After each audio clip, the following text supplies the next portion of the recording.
Hello, everybody. Welcome to CAPI Live. Thank everybody for joining me. I know it's been at least 2 weeks. We didn't have a CAPI Live last week because we don't do CAPI Live during.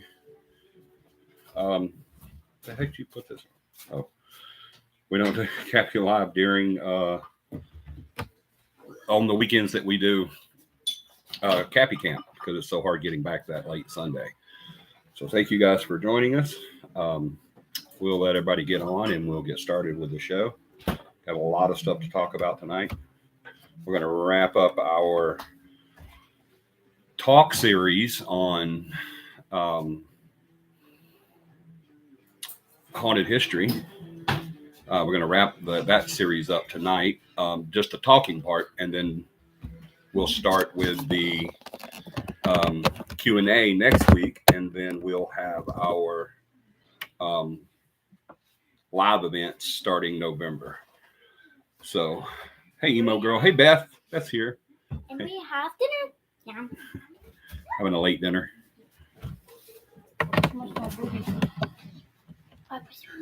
All righty.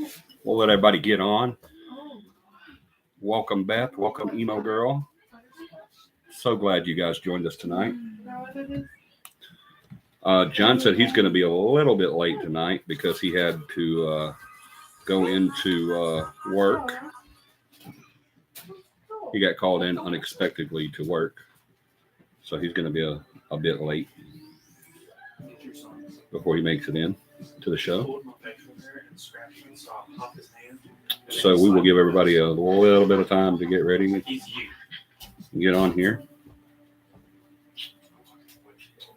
I hope everybody had a great weekend and a great week last week. I had a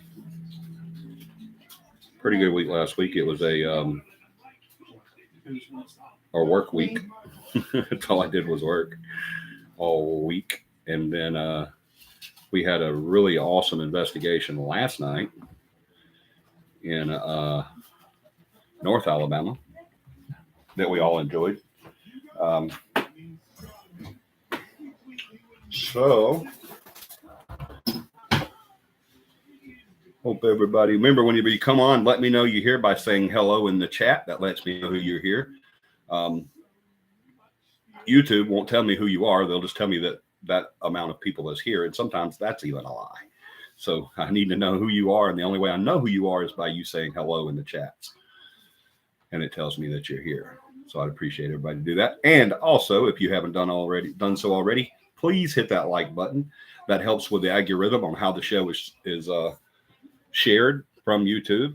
For the last probably 3 or 4 weeks, I have noticed that while kind of going down the YouTube rabbit hole, that I've been seeing the show pop up as an option more and more often. So you guys hitting that like button has really helped that out. So y'all keep hitting that like button for me, and that algorithm will get higher and higher. And then if you haven't done so, I think everyone that's on right now has, but if you haven't done so already, please hit that subscribe button so you'll know when we're on, which is every Sunday night at 9 p.m. Central Standard Time. And hit that notification bell so that it will notify you when we come on. Starting November 1st, whatever the first Sunday is in November, starting then, we're going to be doing a lot of upload shows. It's not going to be live shows like it usually is for the month of November, because we're going to be doing a lot of the on-site location shots that I was telling you guys about the haunted history tours that we've been discussing for the last few weeks. And we're going to wrap that up probably towards the mid to late November. Then we're going to do probably another big Q&A on the different sites and any information that you guys might want to know as far as how, the history of the different sites, or questions or even comments. Maybe if you visited some of these sites before that we're going to feature on the live uploads. And then starting December 15th, we will end our season. As always, CAPI, we stopped doing everything paranormal related December the 15th, not just the show, but the team as well. And then we go to our season ending, which will last until January 5th. At January 5th, we will come back, and I think Big John the other day said that it was the 8th, I believe, was the first show after the 5th. Let me make sure, just so I'll know. Yeah, the first show after the 5th, January 5th, 2023, will be the 8th. We'll come back then, and then we're going to start that much anticipated series on paranormal conspiracy theories. Now, when I say paranormal conspiracy theories, that doesn't mean that it only can be paranormal. You can bring up any conspiracy theory that you have. I have a few guests that are going to be coming on the show live with me that's going to be talking about some of their ideas and beliefs in the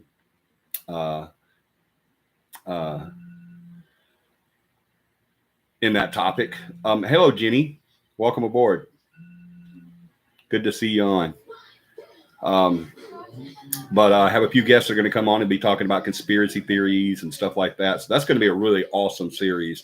So you guys definitely, after the season break, December 15th through January 5th, y'all definitely come back to CAPI Live, and we'll have some great shows for you with guests and a lot of discussion. It's probably going to take us into February, if to tell you the truth. When you start talking about stuff like conspiracy theories and all those different things like that, when you start bringing that stuff up, a lot of people have a lot to say about it. So I think that it's going to really carry us through probably several weeks into that topic, because everybody loves conspiracy theories. Even if you're not a conspiracy theorist, you can have an opinion or an idea or a belief in conspiracy. So I'm really looking forward to that. I know that's going to be an amazing show.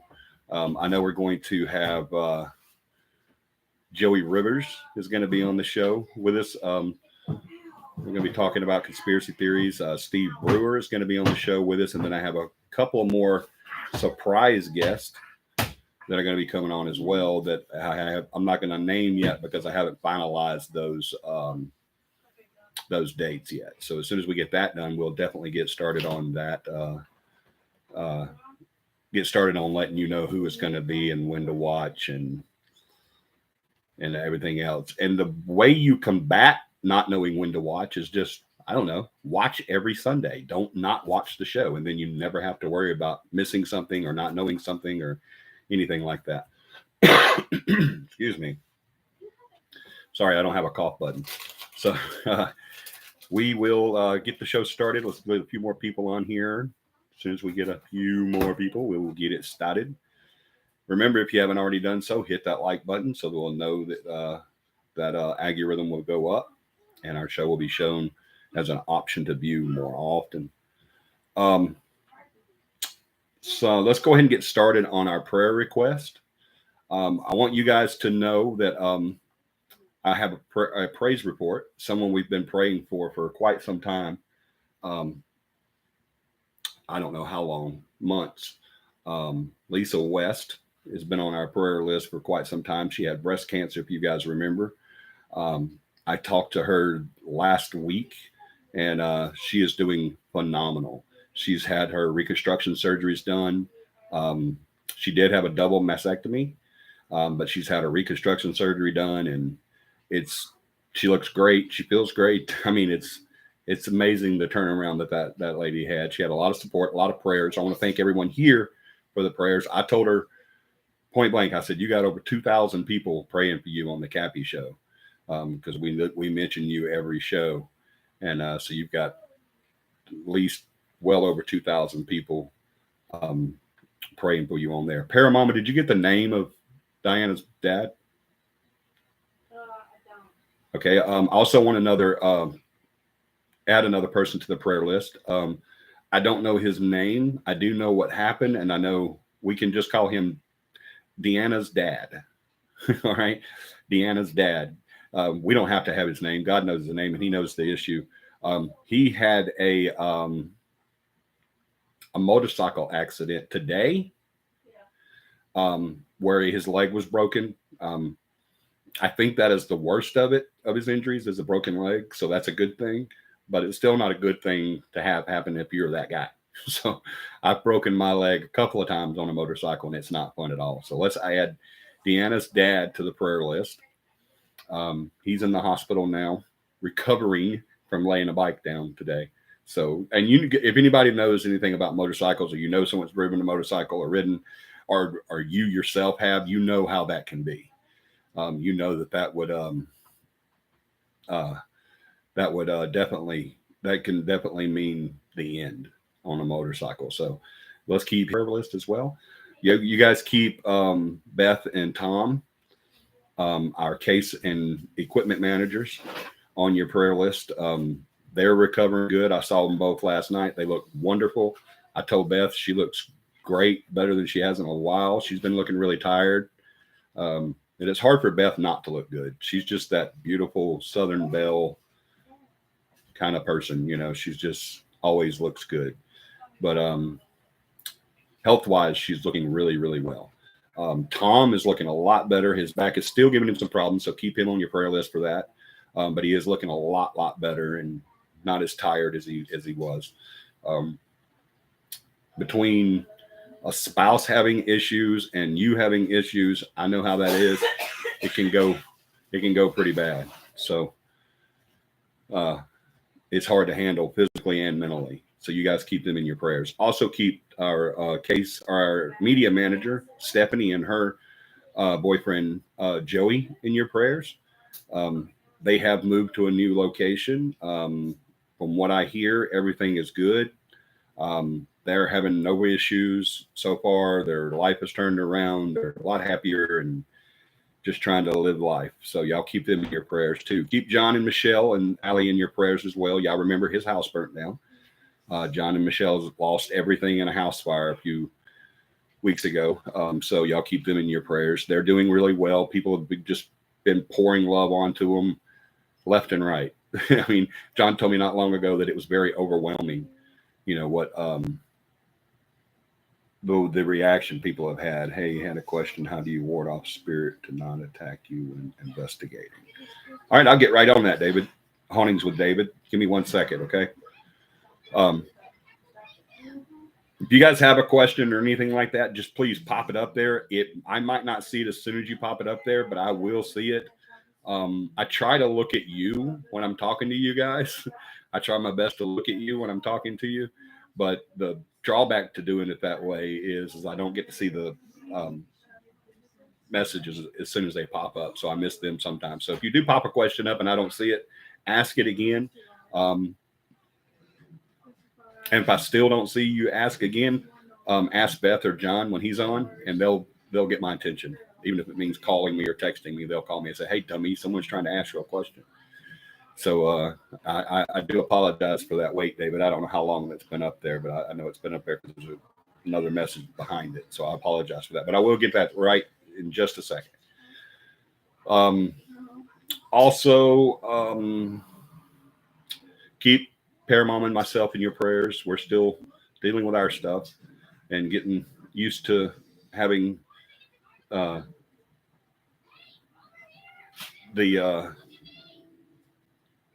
I'm sorry, my mind just went blank. That happens when I talk about Paramount. I think about how sexy she is, and it just completely floors me, and I can't think of anything else.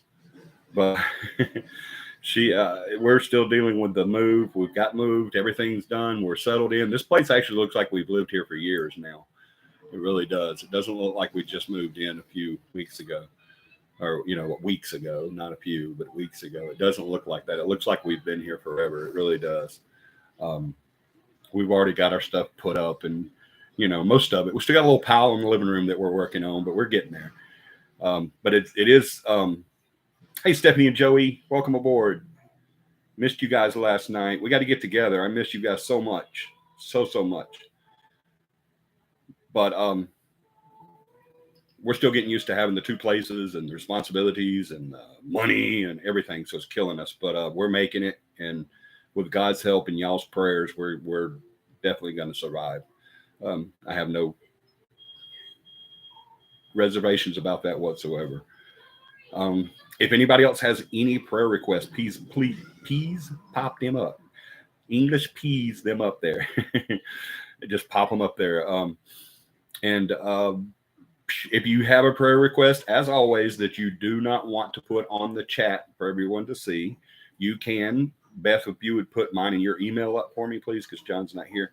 You can email them to either myself or Beth or John if you have his email. You can put all three up, Beth, if you want. If you want. But if you have a prayer request that you want us to add to the list, our prayer list works, guys. It really does. we have a lot of praise reports that goes with our prayer list. We are a God-fearing Christian group. We do believe in the power of prayer. I think everybody on our team is alive today because of the power of prayer, in one way or the other. I think every one of us have been through something that has brought us, that we were brought through by faith and prayer. I really do. So that's why we're such strong believers in that. I think that if you're into the paranormal and you're not a Christian group, then you're really missing out on one heck of a piece of equipment, because that's the best piece of equipment that we've ever had, especially in some of the hairy situations we've been in.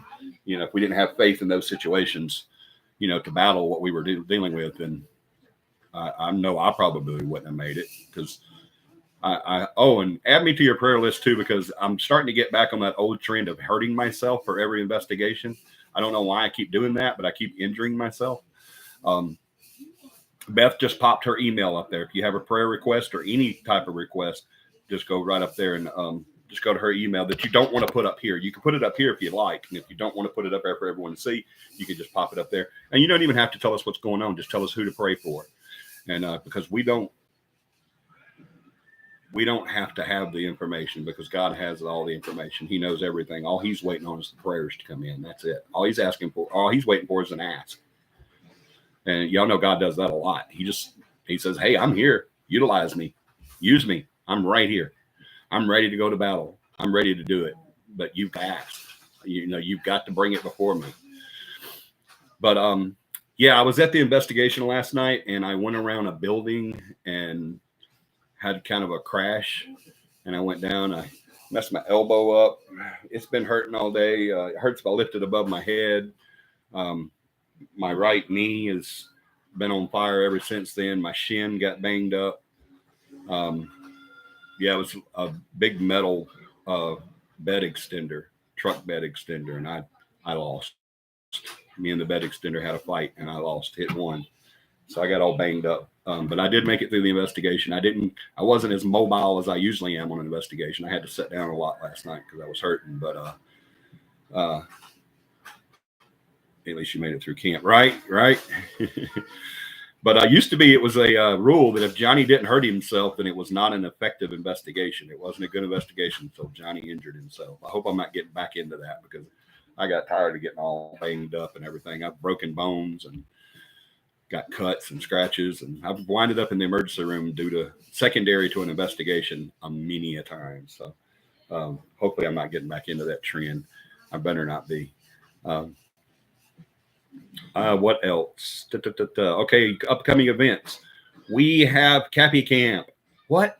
What do you mean you have CAPI Camp? You just had CAPI Camp last weekend. I know we did, and it was amazing. If you didn't make it to CAPI Camp, shame on you, because we had a freaking blast. Emo girl, tell them how fun it was. Please tell them how much fun you had. It was a blast, guys. I didn't know you fell. Yeah, I fell before you guys got there, Beth. I thought I told y'all. I told Tom, I think. Yeah, I fell off that driveway. When you come off the driveway around that building there. Yeah. Scuffed myself up really good. I'm sorry, I didn't know you didn't know. But yeah, I fell just before you guys got there. Beth was at the investigation. She didn't even know. See, I'm not going to sit there and complain about it, because it doesn't do any good. It still hurts whether you complain or not. But yeah, you can't complain about it. If you could still, I have had investigations where I've been injured and I couldn't continue. I had to go to the hospital to get a cast or whatever, or stitches. But fun we go to Camp Grist. It was a little disheartening towards the end, because I found out they're definitely 100% not opening the campgrounds back up, and I went to camp there from 77 to 81, 82, somewhere around in there. And it was an amazing camp. It really was.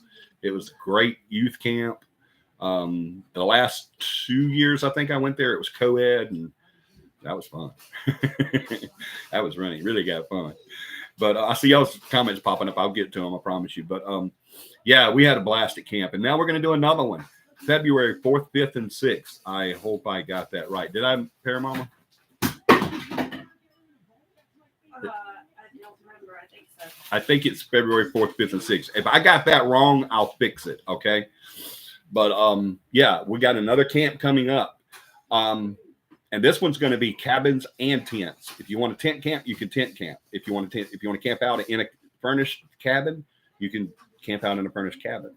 But there's a limitation on the cabin, so you need to get there first. Y'all RSVP that so you can get into a cabin instead of a tent if you want to. We always get a cabin. They're amazing. They're beautiful. It's old rugged motif. There's a huge campfire there that we can do s'mores and tell ghost stories and fellowship. And there's a big kitchen so we can cook. And there's a big auditorium where we can do the class. It's amazing. It's going to be at Southern Pillars in Troy, Alabama. I've got to get everything. Don't hold me to the dates because one, I may be wrong. And two, I've got to do the reservations tomorrow.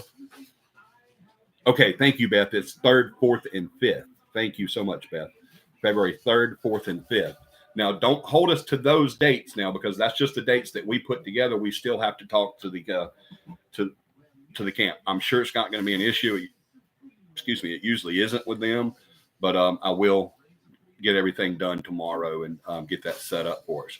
Another great thing about this camp is guess what? It's free. You don't have to pay anything. That's right. You don't have to pay a dime for this one. You just come and eat and fellowship and have fun. And if you want to take the class, take the class. Now, the class does cost on this one. It's $25 a head on this one. You do have to pay for the class. It's $25 unless you want to join the team. We are looking for 2 more investigators at this point. We still need 2 more investigators. And I'm going to tell you another good thing about that in just a second. Let me catch up with y'all's. I wanted to come to camp, but I broke my arm and cracked 3 ribs. Hopefully next time I can come. Dear Lord, Jenny, bless your heart. I've done that before too. I did that all in one fight. I broke 4 ribs and my hand, not my arm. But yeah, that does hurt. Ribs is one of the worst things in the world to break. It hurts to laugh. It hurts to breathe. It hurts to everything when your ribs get broken. That hurts, man. So sorry to hear that. Yeah, I'm so sorry to hear that. That's horrible, Jenny. Prayers for, yes, definitely. Let's add Jenny to our prayer list, guys. Jenny Jacobs, add her to our prayer list. Definitely add her to the prayer list because that's nothing fun. A broken arm hurts like crap, but 3 broken ribs, cracked ribs. I'm telling you, she can attest to it right now. Breathing is painful to her right now. Trust me, I know.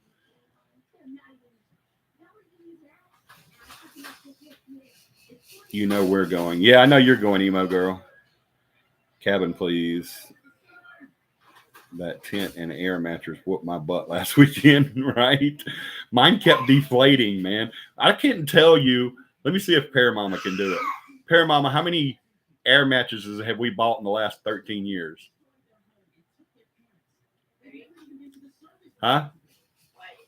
Yeah, more than 3. There's been a lot. We bought a lot of air mattresses because I don't care where you buy it, how much you pay for it. They always get a freaking hole that you can't find. And that one is just that was one of our best ones that we ever got because it's got that soft pillow top thing on it and it's really, really comfortable. But yeah, about 3 a.m. we had to redo it both nights. Yeah, about 3 a.m. we had to redo the air in it. So we had to back the truck up to it and plug it into the truck and redo it. But this time we won't have a problem with that because there's nice, comfortable beds in the cabin. So we won't have to worry about air mattresses. Just bring your sleeping bags, put it across the top of the bed, and you'll be fine. We had a furnace fire, but we are all good. Thank y'all. But I got the fire out before it could go further. Dear Lord, Jenny, you guys are having it, aren't you? Broken arm, broken ribs, and a fire. Well, I'm glad you got it out. I really am. Yeah, so if you guys want to come to CAPI Camp, February 3rd, 4th, and 5th in Troy, Alabama at Southern Pillars, just let us know. contact John. That would be your best bet on that. Beth and I can help you with it. We can give you all the information and everything, but everybody knows that CAPI Camp is John's baby. He created CAPI Camp. He planned the very first one, and he pretty much takes charge when it comes to CAPI Camp, and he does a phenomenal job doing that. Speaking of phenomenal jobs, last night, let me give you guys a little bit of a history here on how we do things with CAPI. And this isn't unlike a lot of teams either. A lot of teams do this. You have a hierarchy or not really a hierarchy. That's kind of a bad thing to say. What do you call it? A ranking, I guess, or pecking order, I guess, or whatever. You have people in charge of different things.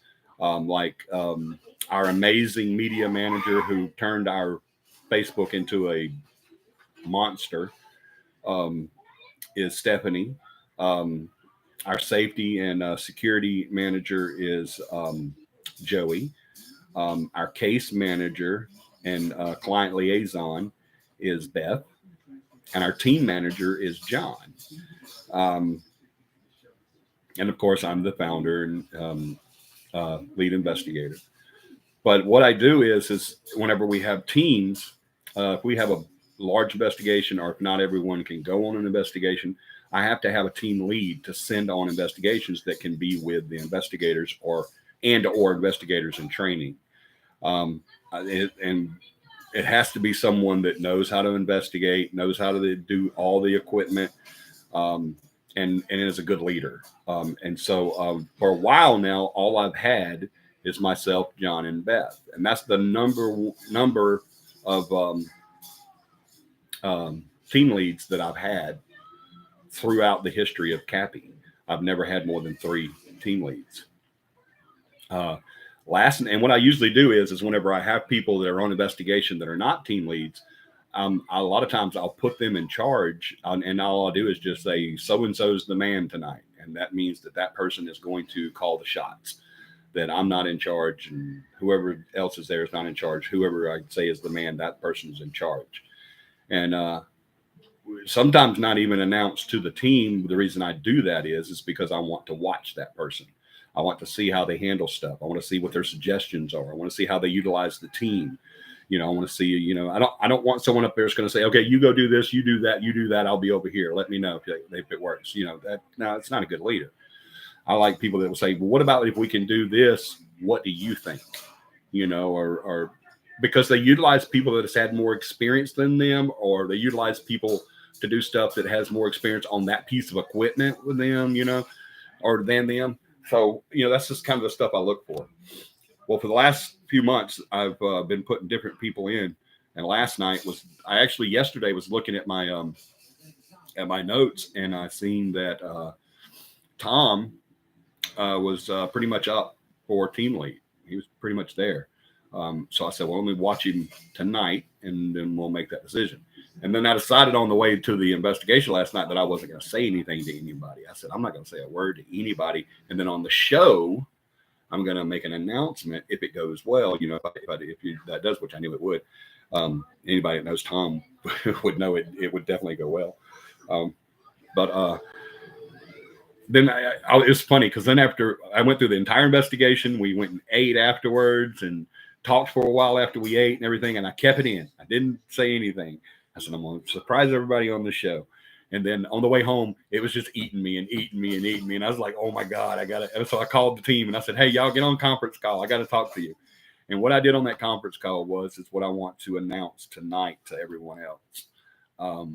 Tom Harris, our equipment manager, was promoted to the newest and 4th team lead for CAPI. And we want to congratulate Tom for that. That is an amazing.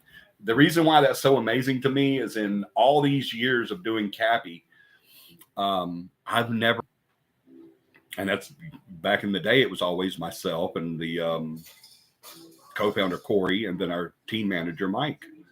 And that was the 3 that I had team leads. And if I couldn't be on the investigation, or if one of the other ones couldn't be on the investigation, I could send, one of the other 2 and they could go. Our investigations are really starting to pile in. Well, they're not starting to pile in. They have been piling in for the last few years. Tom is here with you. All right, cool. Yeah, I figured he was. Tom is here, guys. So y'all tell him. Yeah, absolutely. Thank you, Emo. Go tell him congratulations. He's on right now. He can hear you or read you. He can read what you say. So y'all absolutely. He deserves the accolades. Please give him a big congratulations. He is our newest and fourth team lead for the team now, and that I've never had 4 on a team, and now I have 4. If I can't make it to investigation and say John can't make an investigation, well, I can get Tom or Beth, and so, and then I'll know everything will be good because we'll have that person there to do that job. And that's awesome. That is so awesome. My goal is to get everyone on CAPI. We need, we possibly have 2 more investigators. They're in limbo right now. We're working that out. But I need 2 more. So as of right now, I need 4 investigators. I need 4 more investigators. As of right now, I need 4 more. I have 2 that I'm hoping are going to make it. I'm pretty sure they're going to make it.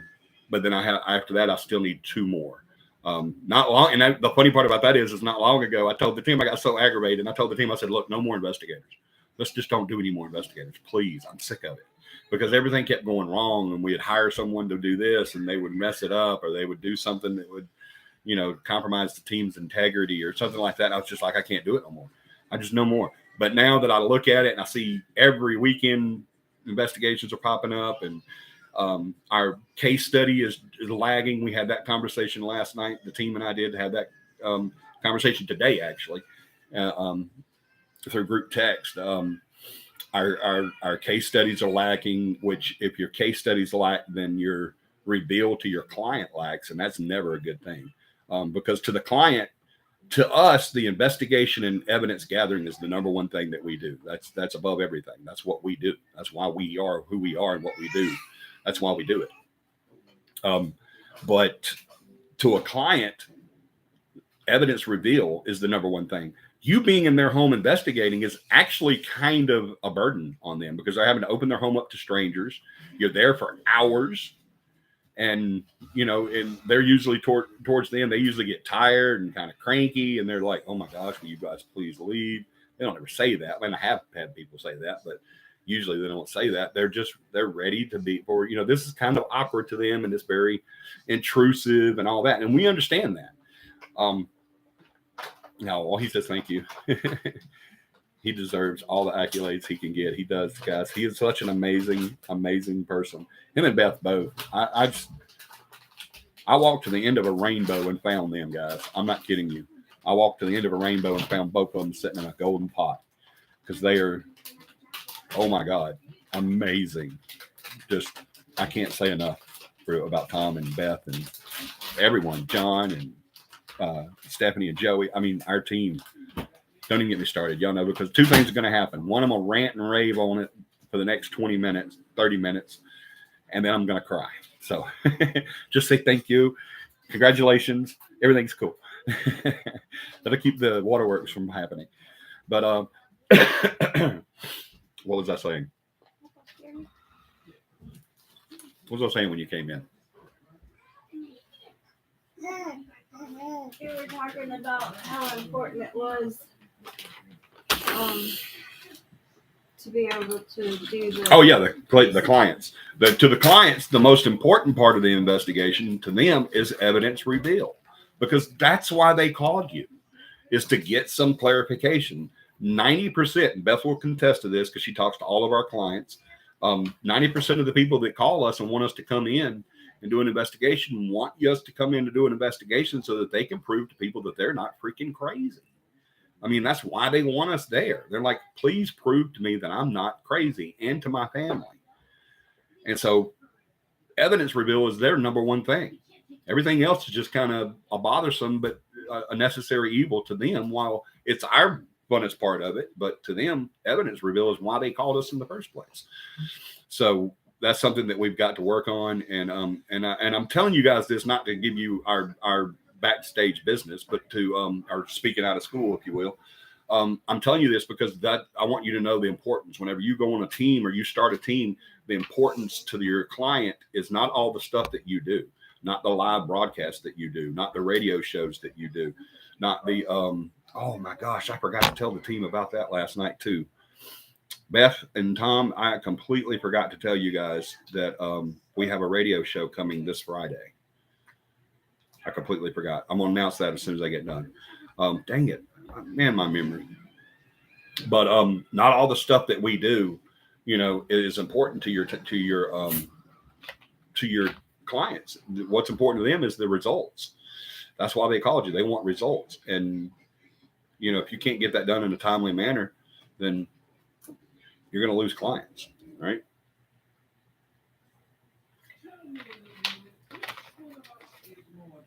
And the way I set it up, nobody but me, the way I set it up was having an equipment manager that takes all the equipment, but I didn't really think about whenever I did that. Not only am I giving all that equipment to them and say, here, keep this safe, but I'm also saying, oh, by the way, because you have all the equipment, you got to do all the case studies, and that's just not fair. And so we're going to work that out. And then, and if you ever come into that situation, make sure you think about the aspects, the backlash of what you do whenever you assign jobs and assign responsibilities. So will next class be the same as the one we took? Yes, it's always the same.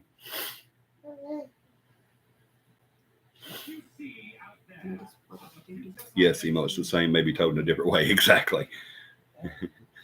All right. The radio show. That is going to be this coming Friday. Beth, I'm so sorry. I meant to tell you guys last night. Completely, you know how I am. Next Friday at 4 p.m. Central Standard Time, 99.5 Talk Radio out of Birmingham. We will be doing a live show there on the Leland Live Show. We've been on there before. For you guys that have been around a while, you know that we've been there before several times. We're going back next Friday at 4 p.m. In Birmingham. And so y'all listen to that. 99.5 on your dial. And even not just that. Okay, cool. I'm so sorry, Beth. I swear I meant to tell y'all last night. I thought about it on the way up there. I said, don't forget to announce the radio, to tell the team about the radio show coming up Friday. And I completely forgot. I didn't even remember that I forgot until I remembered the radio show when I said that. So I'm so sorry. Y'all know how my freaking memory is. I wish you guys could see this. While I'm doing the live right now, across from me, I'm at a table. This is actually a wall behind me that has a wraparound window, as y'all can see the blinds right here. But on the other side of this, I'm at the other side of the table that I'm at. Opposite to this wall is the most angelic, beautiful looking child, just staring me down, wondering what Pop's doing. It's our grandson, Colton, and he's looking at me saying, what are you doing? And now he's smiling at me because he's so awesome. Yeah. And he's saying, hey, Pop. Paramama, or to him, Mimi, is feeding him right now, and he's just loving it. What is that, applesauce? Mm-hmm. Yeah, it's one of his favorites. I'm sorry, I got off track, but I had to tell y'all about that. I just looked over and saw him, and he's just staring at me like, what are you doing, Pop? Why aren't you talking to me? Why are you talking to that box? Yeah, can y'all hear him? How's his little head? It's much better. You can't even see it now. You can if you look really hard. You see a little bump there, a little red mark, but he's great. He's great. She's asking that because while we were at camp, he fell. He was playing with his daddy, and fell and bumped his noggin. Had a red goose egg on his forehead for a while, but it's much better. Thank you for asking, Emo girl. It's much better. Yes, he's much better. I told him that that's the worst thing that happens to a country boy. He's doing good. I said, you're going to have a lot of those slips and falls and breaks and trials and all that stuff. I promise you. Yeah, especially if you're going to be riding horses, which he is going to be. He already is. He's already getting on them and everything. Yeah, first year of horses, Dakota, when she was, how old? 6? About 3 years ago. Yeah, she's 6 or 7, somewhere around in there. She was about 6 or 7 years old. Dakota got kicked in the face by a horse. So, yeah, if you're going to be around horses, that's going to happen. So, you're going to have slips and falls. you're on a farm and you're a country boy, you're going to get cut up. It's just going to happen. It builds character, makes them tough. All right, sorry, back to the show. I'm sorry, I just got drawn into pop land. Can y'all hear him? No one answered me. He's over there cooing and laughing and hitting the table, and he has to eat his applesauce and then his fingers. Can't have applesauce without fingers. Everything tastes much better with the fingers. I wish y'all could see him, but if I turn this around, it's going to mess up. Oh, they can hear him. That's too funny. Too funny. All right. Yeah. So 99.5 FM dial. It's Talk 99.5 news radio in Birmingham, Alabama. Don't just listen to 99.5 when we're on there Friday. Listen to it all the time. Their shows are not just talk radio, but they're all their shows. They have several different shows during the day. Leland, that's our buddy, him and AJ are on between 2 and 6, 2 p.m. and 6 p.m. That's the Leland Live show. I believe I'm getting that right. It just changed not long ago. Well, I think it was 3 to 7 before. Now it's 2 to 6 p.m. Yes, Beth says she hears him too. But they do their talk radio. They are a conservative station. I'm going to let you know that, but don't listen to them if you're not just conservative, because they welcome all points of view. But don't just listen to them when we're on. Listen to them all the time, because they're a great radio show to listen to. They do a comedic approach to politics. They really do. It's always fun. And they do have these little side gigs that they do, like when they have us on and they have other people on. They'll have bands on there. Sometimes they do a lot of live locations, and even whenever they're just in the radio station, the radio station, or at home doing the show from home, which has been happening a lot, obviously, for obvious reasons. It's always comedic. It really is. It's a great radio station to listen to. So don't listen to them Friday between 4 p.m. and 6 p.m. this Friday, between 4 p.m. and 6 p.m. I think that is the 28th, I believe, of this month. It's this coming Friday. Y'all listen to them definitely then whenever we're on there, but don't just listen to them then.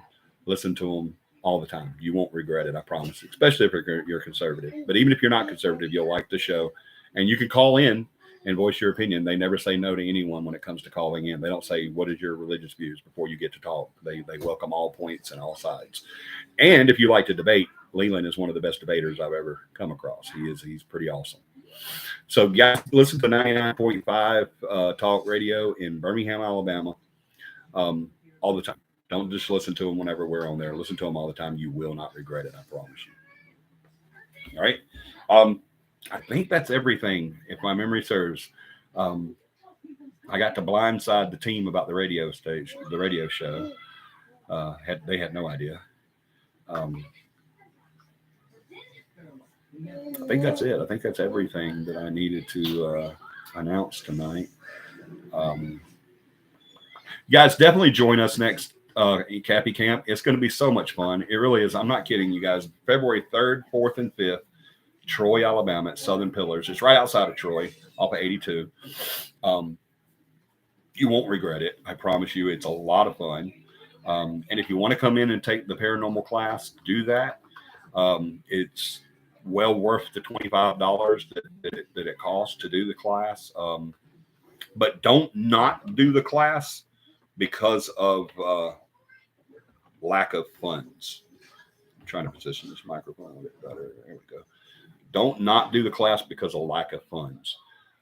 Never do that. I've said that a million times on here, and I'll keep saying it over and over and over.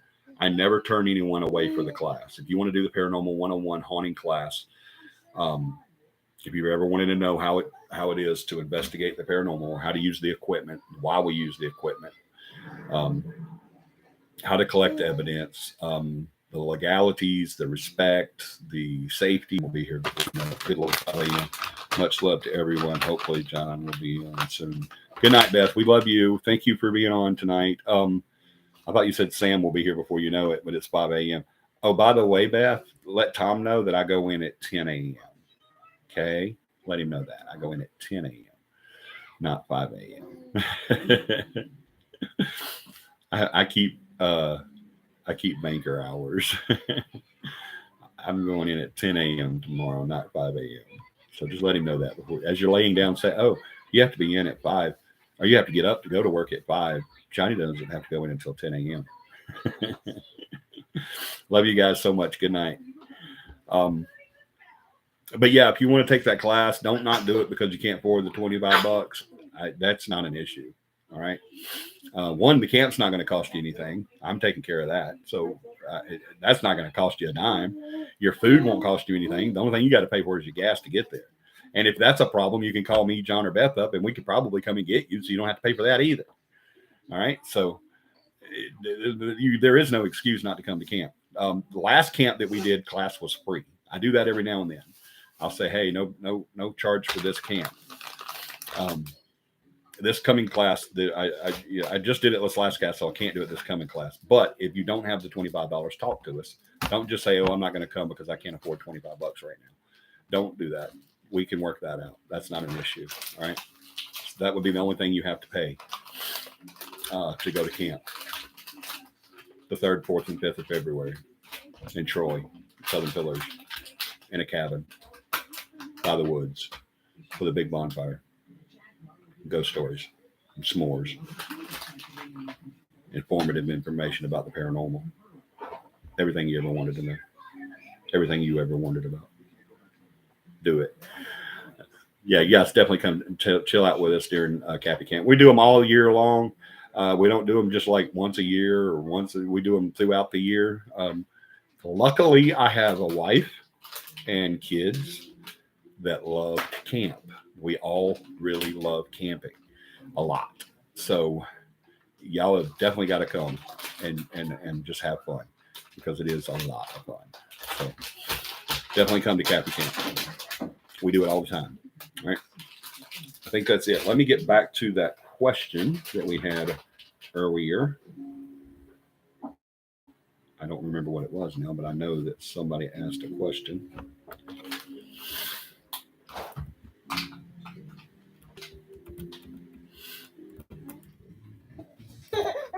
Okay, here it is. Hauntings with David. Are you still on, David? How do you ward off spirit to not attack you when investigating? That's an awesome question, actually. Let me get back down to the bottom. David, are you still on? My numbers have been fluctuating up and down, so I wanted to make sure.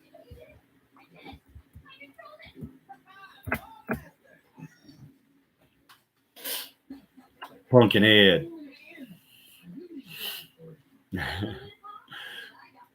Pumpkin Ed. Hey, buddy. Come over here. You want to come see everybody? While I'm waiting on David to tell me if he's still on. Here's the reason that I'm talking so much about him. Hey, I guess I should have asked Mom his permission before I did this, huh? I'll say Mimi gave me permission. What is that? You want to play with that?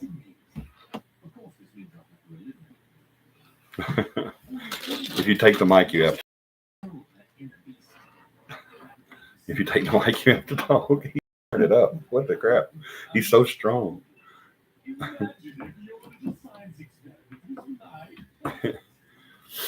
Look here. Look right here. There's a baby. Look at the baby.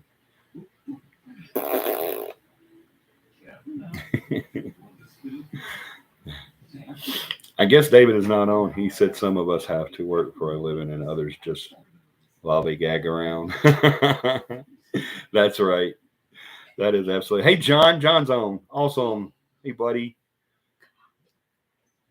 You're right. I lollygag and I get paid well for it. I lollygag. I don't work for a living like y'all do. I lollygag. I do work for a living, y'all. I come home often. Very. David is still here. Awesome. All right. You want to go back to Mimi now? Oh, he's so adorable. Jenny says he's so adorable. He is, isn't he? And I would tell y'all if he wasn't too. Just because he's my grandson doesn't mean, because I think a lot of babies are ugly. They really are. People always get mad at me for saying that, but you guys, if y'all were honest, when people come up to you and say, "Look at my baby, isn't he pretty?" And in your mind, you're thinking, "Dear Lord, it looks like a freaking lizard." All babies are not pretty. He's trying to figure out what's going on. He's usually laughing right now. Mimi's over there trying her best to get him to laugh. If y'all could see her, he keeps looking up at her because she's waving her arms and doing all kinds of stuff. Talk to me, Mimi. There you go. All right, go see Mimi. I think he likes it over here. He's tripping out on everything. He's like, what is all this stuff? Yeah, he's like, what is all this stuff? All right, so let's get to David's question. Thank you for being so patient, David. I actually forgot you asked a question to tell you the truth. I got ranting on something else on my team and how you're supposed to do stuff, and I just kind of got sidetracked there, which is not hard for me to do, I promise you. But David's question, let me go back to it so I'll get it correct. I have to scroll back up to it.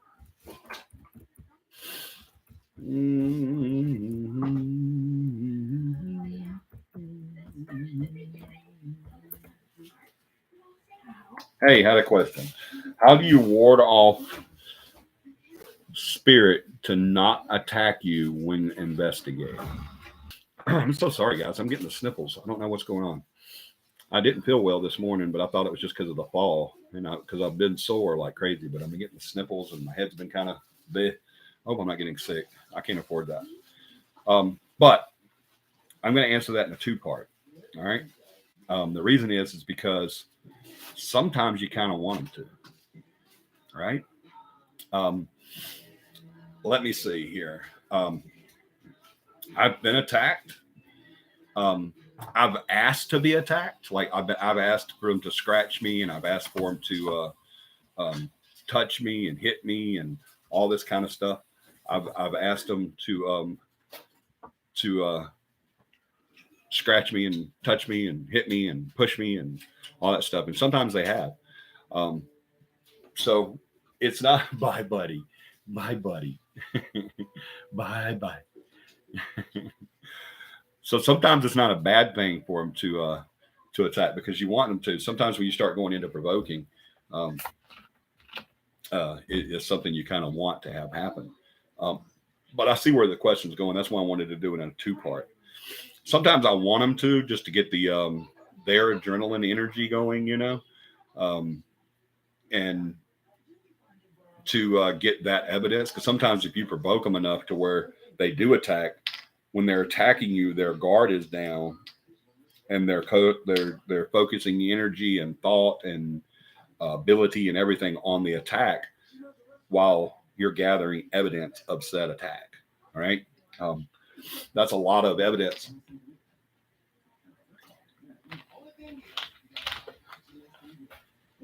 Excuse me. That's a lot of evidence and used energy that can be recorded a lot of times on different pieces of equipment. So sometimes you kind of want them to attack. So on that aspect of it, I'm going to answer that question as I don't stop them from attacking. Sometimes I want them to. I did that last night. Yeah, John did that last night. He sure did. Good night, Beth. Yep. Good night, Beth. We love you. Kisses, hugs, all that stuff. But John did that last night. He was provoking and asking for an attack. I was too. I was in a room by myself, a room that was very active at this location that we were at last night. And there were some reports of the younger female there being scratched. And I asked them to attack. I asked the entity to scratch me. And whenever they didn't, I said, I guess that's only reserved for little girls. So going into that, and I want to also point out because I brought it up, provoking is not always the greatest thing to do. So when you provoke, be prepared to catch whatever you're going to catch. All right. Be prepared to deal with what you're going to deal with. It's kind of like the hunter that grabs the tiger by the tail and the tiger stops. And now the hunter's got the tiger by the tail and he's like, what the hell do I do with it now? So be careful when you're provoking. Know that the consequences and the outcomes of provoking, and know how to do it correctly. We also talk about that during the class, how to provoke respectively and well.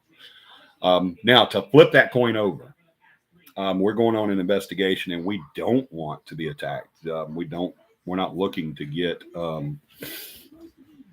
like a flying picture frame to the chin, yeah, and 18 stitches thereafter. But he's talking about an investigation I had in Central Mississippi, where a picture frame. I asked him to throw a picture frame at me, and he did. Several moments later, he did. It threw it at me and hit me in the face and cut my chin open. Because I asked for that, and I needed to be ready for it, and I wasn't.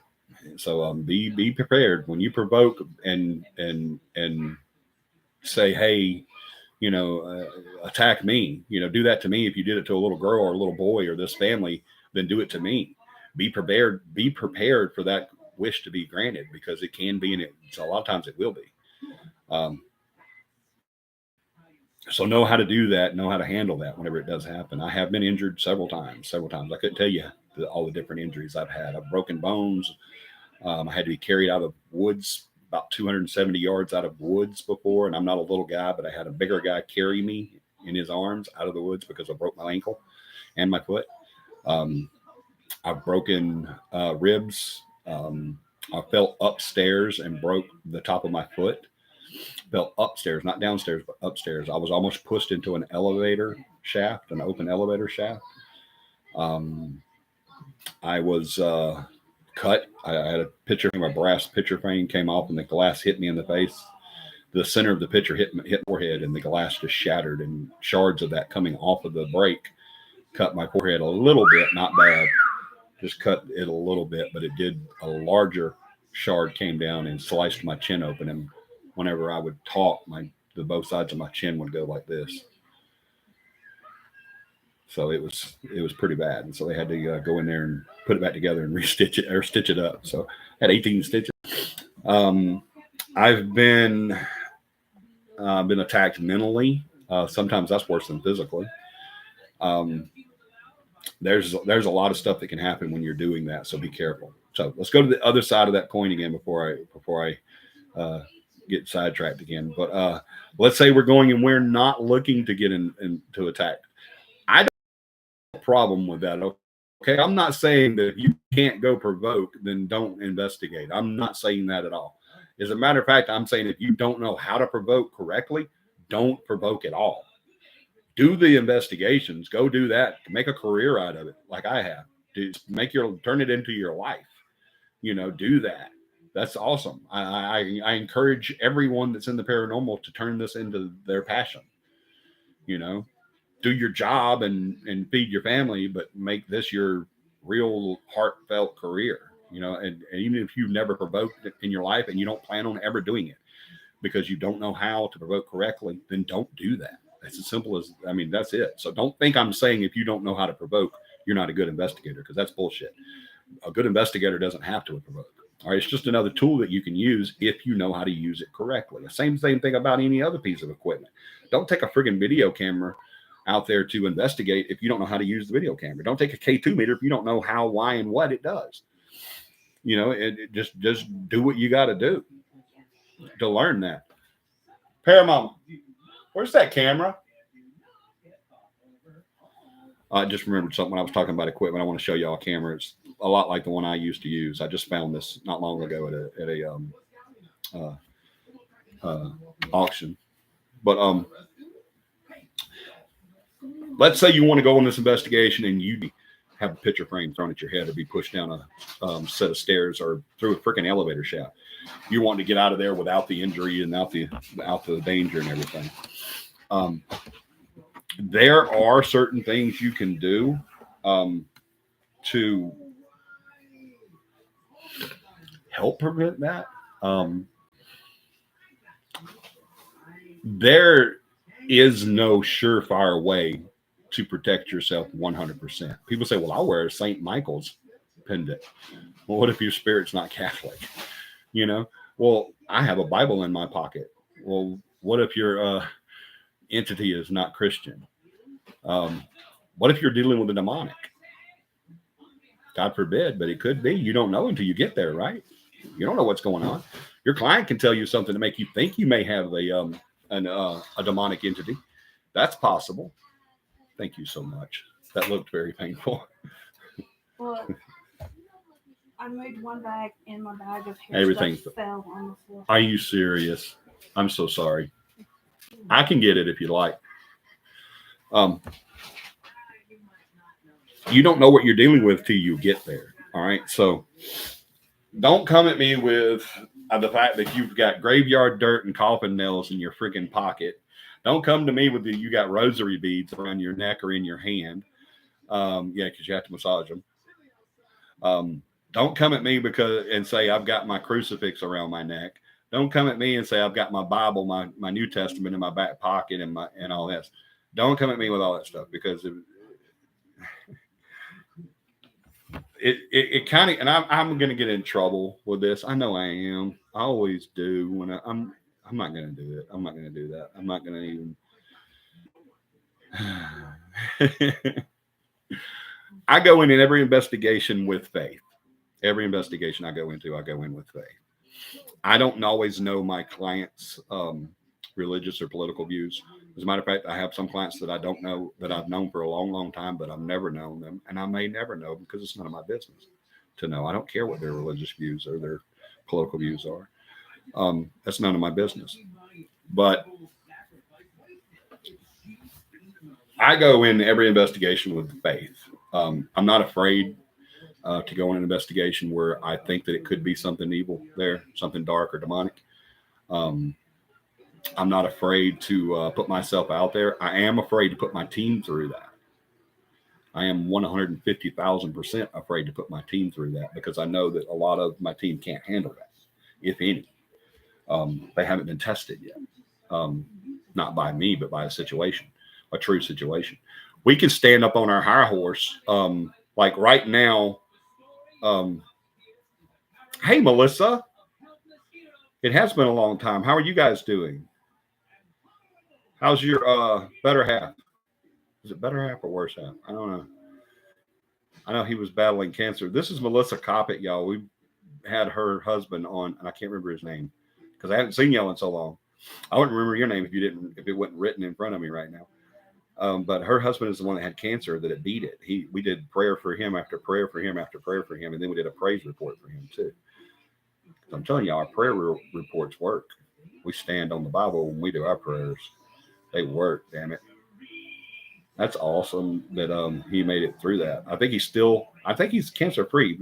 Correct me if I'm wrong, Melissa, but I think he is. Scotty, thank you. I knew I'd know it when you said it, and he's doing great. That is so awesome. That is so awesome. When we had 2,000 plus people praying for him, I'm sure there was thousands more than that, but we had our entire sub number praying for him because he's an awesome guy. Scotty and Melissa are awesome people. But cancer free. Praise God. Wow.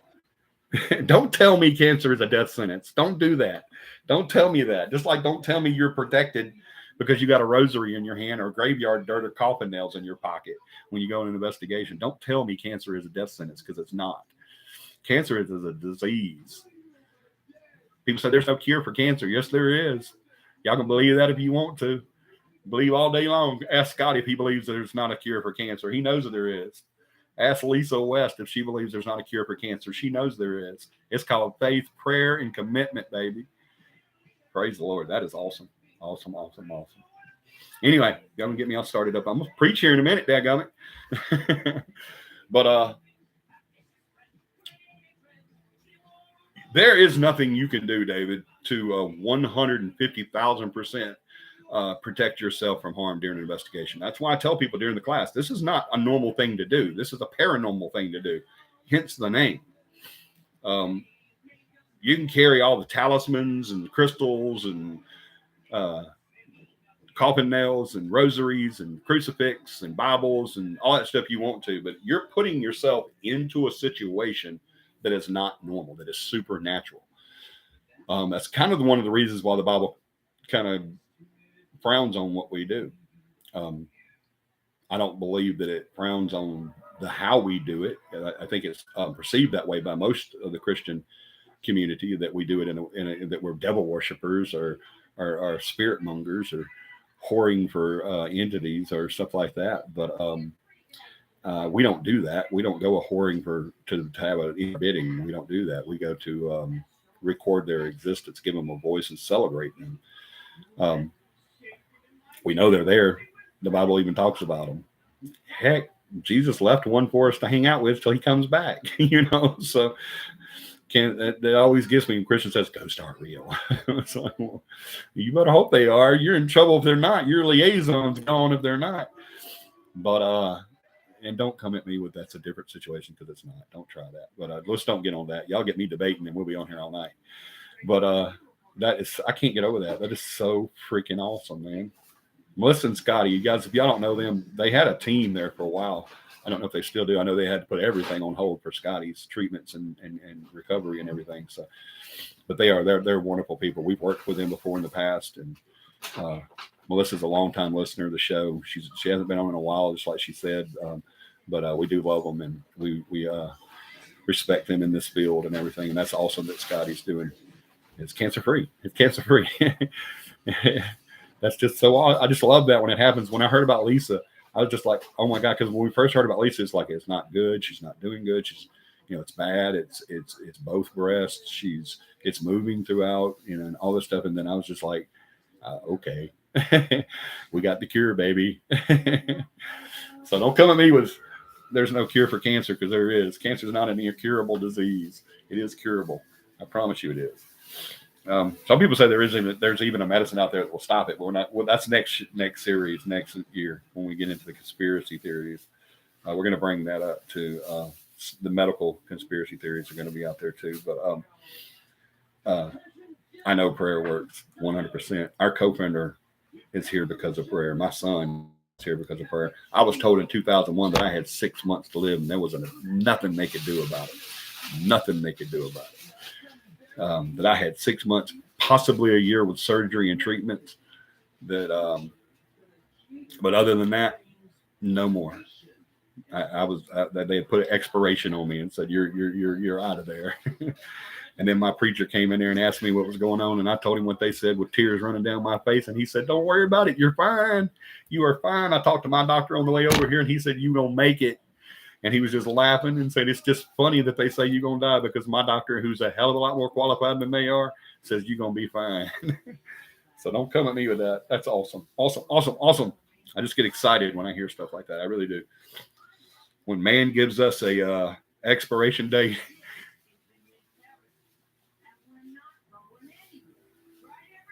Oh, yeah. When man gives us an expiration date, it's just like making plans and hearing God laughing. That's right. That is so awesome. I just want to jump. I want to praise God. That is so awesome. Tell Scotty, if he's not listening right now, tell Scotty that we love him and that we're continuing to pray for him and the whole family. Guys, they have got 22 kids, all boys. Y'all believe that? Scotty and Melissa have 22 boys. They have 22 biological kids, and all of them are boys. I'm just kidding. They don't have 22. They do have a bunch, though. It's like 6, I think. How many y'all have, Melissa? Is it 6? I think it's 6. And they are all boys. But I'm sorry. Let me get back to it. There's not anything that you can 100% protect yourself to do, okay? An entity doesn't have to play by our rules, all right? 5 boys. Okay, it's 5 boys. Yeah, that's still all boys. That's interesting. Y'all know Melissa's one tough woman. She got a husband she has said in the past is her 6th boy. And she's got 5 boys. You always say that the daughter is tough if she grows up with 2 or more brothers. That you got a tough girl if she grows up with 2 or more brothers.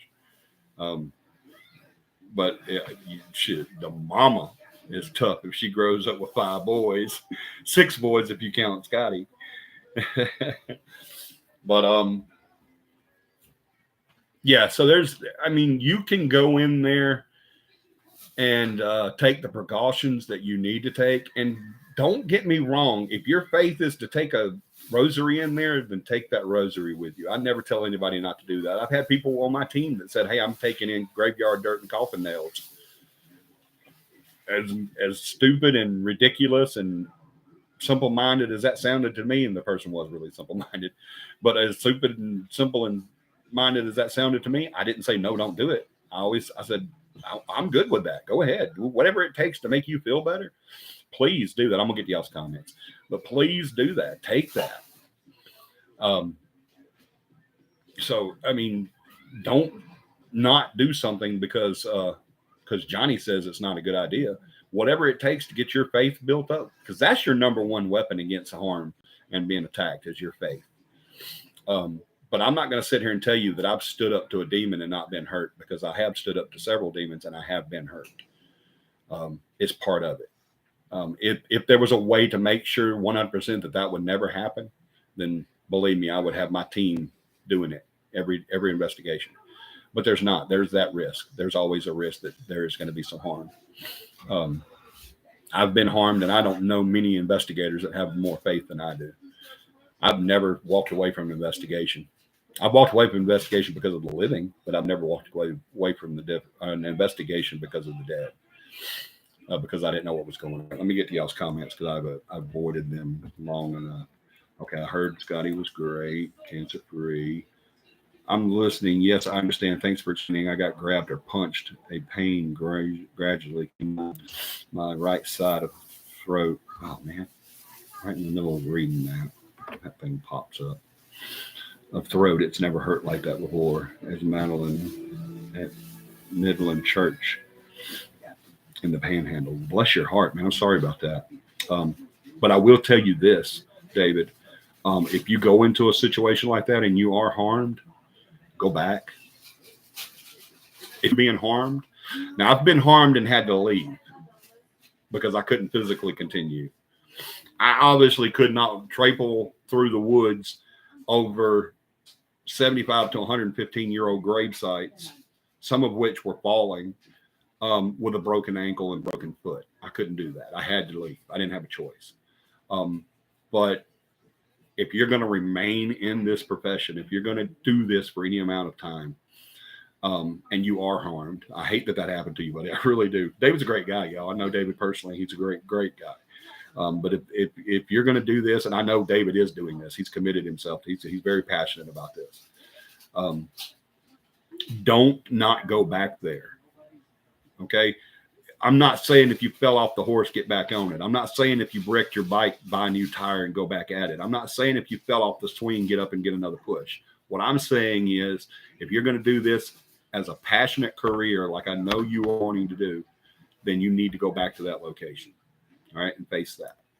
All right. I've never been hurt, physically harmed by an entity that I didn't go back and reface ever. At some point.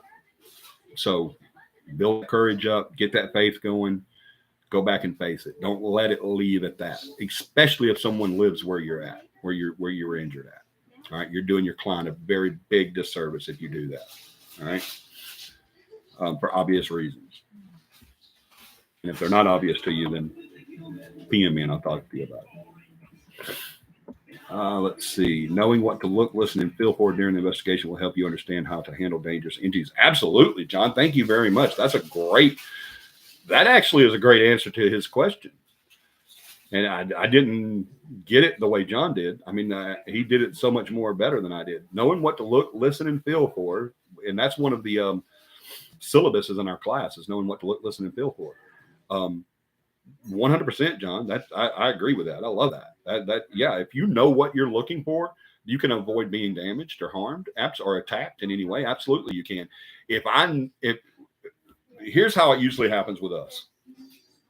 Y'all know we never look for investigations. We don't go and seek out people and say, hey, can we come here and do this? We don't have to do that. As a matter of fact, I've been threatened if I did that, because that says we got enough. Stop it. I will kick your butt, Johnny, and she will, y'all. Almost like I've taken the class. I don't know who your trainer is, John, but he's damn good, man. I can see it in you. I don't know who did your class, but man, he's good. I want to meet that guy. But we don't go and look for investigations or anything like that. They come to us. And here's how it usually happens. They contact usually me first. They've contacted John in the past and Beth in the past and other people on the team in the past, because they know them or stuff like that. But mostly I get the 70, maybe 75% of the new clients. I get them first. Don't do that, please. The camera's right there. I get them. I talk to them first. I usually talk to them a little bit, kind of feel for them, get to kind of vet them a little bit, conversation wise, and ask a few key questions. And then if they pass my butter, and I feel comfortable passing them on to Beth. Beth knows, if she was here, she'd tell you. She knows that I do get calls from clients that she never talks to. I do get calls from people that want us to come investigate that I never pass on to the team, to the case manager. Excuse me. The reason is because I don't investigation. It's got to be pretty bad for me to say no, but some of them are pretty bad. I do get those calls. Even recently, I get calls from people that want us to come do investigation that I never hand off to Beth. Usually I end those conversations with, I really don't think we can help you, but I can maybe try to find someone that can. Or I'll give them ideas on how to search and find other people. But if all checks out and everything, I'm going to ask them a few questions. I'm not just asking them questions to make sure they're on the up and up. I'm not asking them questions just so I'll know what to look for when I get there. I'm asking them questions to see if it's something that we need to put our defenses up when we do get there. And Beth does the same thing. When I hand it back over, is one of the last things I tell to a client that I've accepted and I'm going to send on to Beth. One of the last things I say to them is Beth is going to talk to you. She's going to ask you probably a lot of the same questions that I've asked you and probably a few more. Just answer her very honestly. Can y'all see that? There was a spider coming down. Did y'all see it? I guess there's a web there now. But I hadn't forgot about this. I'm going to show you guys in just a minute. It's so awesome. Y'all don't go nowhere. You want to see this. This is awesome. But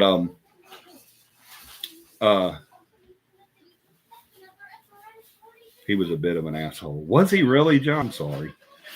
That sucks. I wouldn't have anything to do with him if that's true. Get away. But and Beth will ask them the same with a lot of questions for the exact same reason, so that we know what we're getting into, what we're coming into. That doesn't stop with that conversation. That goes, and this is the way you should do it always, David. That goes all the way into the investigation. And it doesn't stop when we get there and start asking them questions before we start or while we're setting up equipment and stuff like that. It doesn't stop then either. It goes into the investigation itself. I'm still gathering data and making up my mind.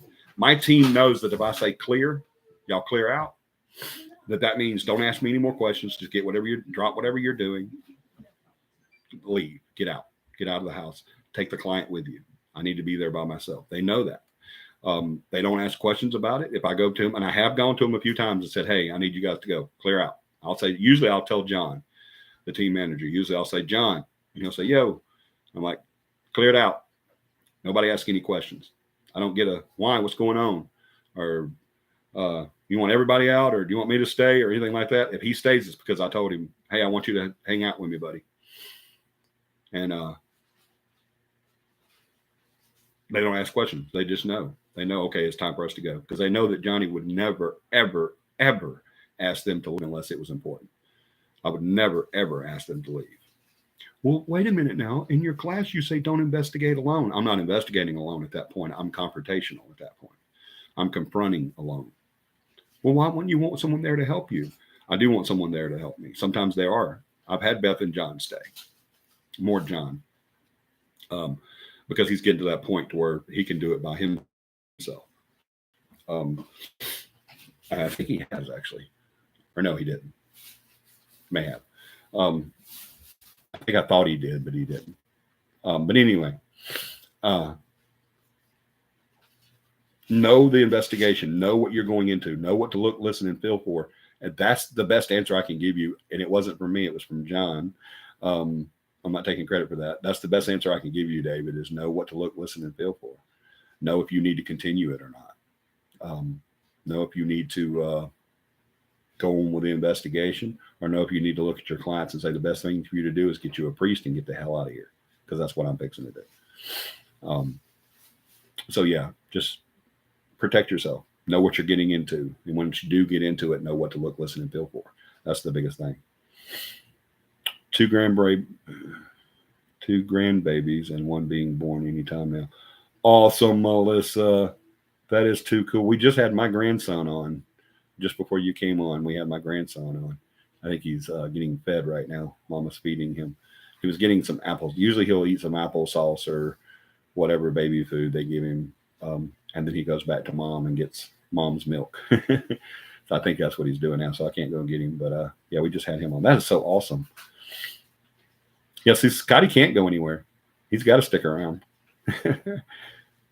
He's got 5 boys and fixing to be 3 grandkids to enjoy, have fun with, terrorize, all that good stuff that dads and granddads get to do. So yeah, oh God, I cannot get over that, y'all. When someone tells me something's incurable and I see proof that it is curable, it gets me excited. Yeah, I'm sorry, it just does. If you can't get excited over that, there's something wrong with you. I guarantee you, Scotty and Melissa have jumped up and down and screamed and shouted. I promise you they have. I know Melissa has, because I know Melissa loves that Scotty. She loves herself some Scotty. All right, let's see. Yeah, what John said, and make sure somebody knows where you'll be and when, just in case something happens. Yes, right. No, you're going to be there. There's been a lot of times that I've been by myself that I could have been harmed and no one would have known.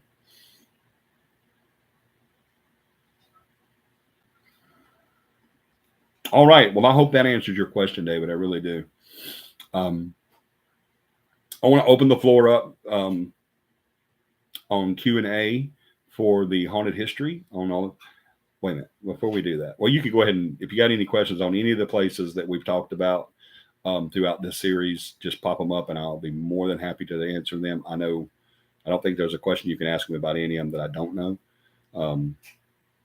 I think I can handle that on all of them. I know when I get into a historical site, I really get into it. So I think I can handle that. And if I don't, then I'll look it up. But I want to show you guys something real quick for the guys that stuck around with me and the girls that stuck around for me with me. Y'all remember me talking about when I used to do this when I was a kid doing this, doing investigations and first getting into this and everything 40 years ago. I need to start saying 40 or years ago. There's pieces of equipment that, pretty much everything I had then is in here now. Oh, here's that grandbaby, Melissa. I forgot. There he is. I think I got a better one on the wallpaper. Yeah, there's him smiling. There's my baby. There's Pop-Pop's boy. But everything that I had back then that I had to have a satchel or even at one time a wagon to carry around, I've got right here now. I've got a digital recorder in here, a digital camera, a flashlight. Just everything. I get paid well, but I have to be there to get that. All right, guys. Used to be, let me unwrap this. Used to be I had to carry this thing around everywhere I went. Man, it would get so obnoxious and sore. I would get sore. I'm like having trouble holding it right now, especially with this arm that I injured last night. I don't know why the hell I'm doing that. Kind of stupid. Let me get it all set up for you guys so you can get the gist of it.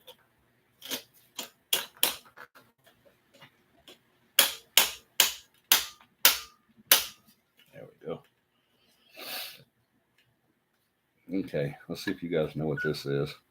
I know you're going to. I should have cleaned it off. It's dusty still. I just got it out of a storage shed not long ago.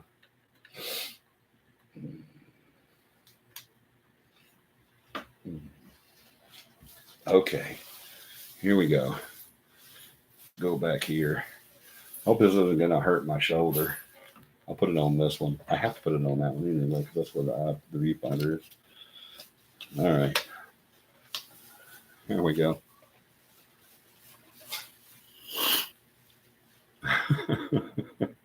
Y'all look at that monster. Who all remembers this? Can y'all tell me this? What is this? That's your focus right there. Your viewfinder. You can go left or right. It'll come out too. Yeah, I thought it did in case you want to do it like this way. A lot of people like to close their eyes completely and just look through here, which you're seeing out of here, but you know, and then they'll do that. You got your zoom, your stop record, start record, and zoom in and out right there.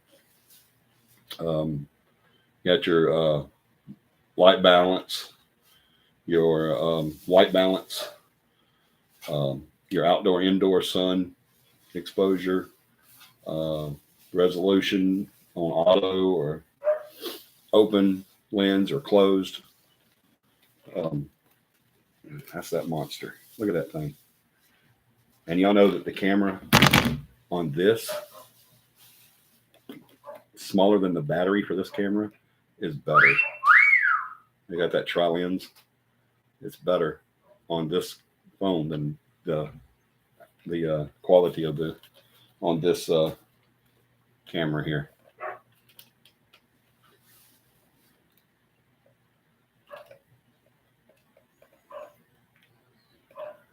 All right.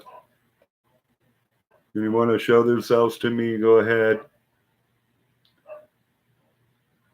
You got a microphone, so if you want to talk to me, I can extend that out for you. So the mic will go out.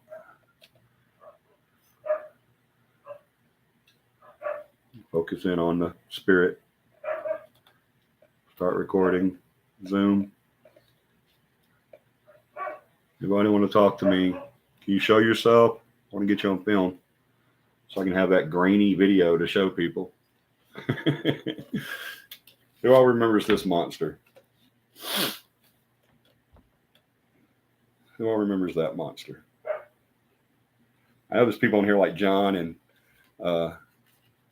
Emo Girl and people like that don't even know what that is. Probably they're like, what on earth is that weird looking thing? Is that something off of an attack helicopter or something? What is that? So we've come a long way, man, in technology. We really have. We've come a long, long way than where we were.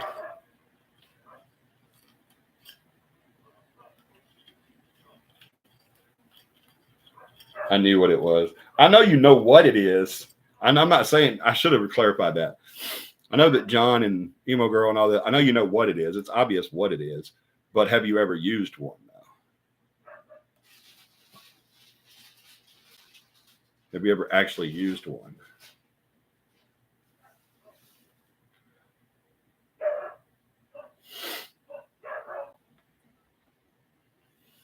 It says, I know what it is. John says, I know what it is. Looks like a high 8. It's actually not a high 8, John. It's actually a step above a high 8, but very good though. It's around about that time. But it is a regular video color camera, but it's not a high 8. But yeah.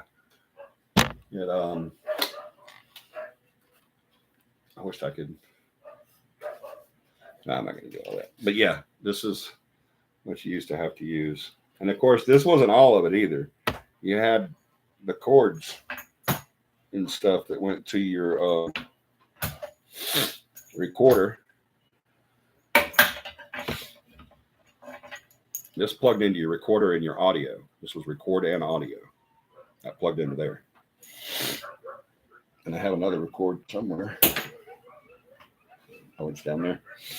But yeah, this plugged into your this right here was your record, audio, and power. So yeah. Usually they had either a belt on, VHSC. Yes, very good. That's exactly what it is. John's on his own is Googling. That's why he got that. I'm telling y'all, he's Googling. But uh I don't know what I was saying now. But oh yeah, they would have this big belt on that would hold the box. Um and then of course there was backpacks, and then they even had one that had a bar that come across the top that would hold the all the weight on one or two shoulders for their opposite of the camera shoulders. It would hold that on there to have the recording box and all that stuff. But they still had to have a power supply as well. So,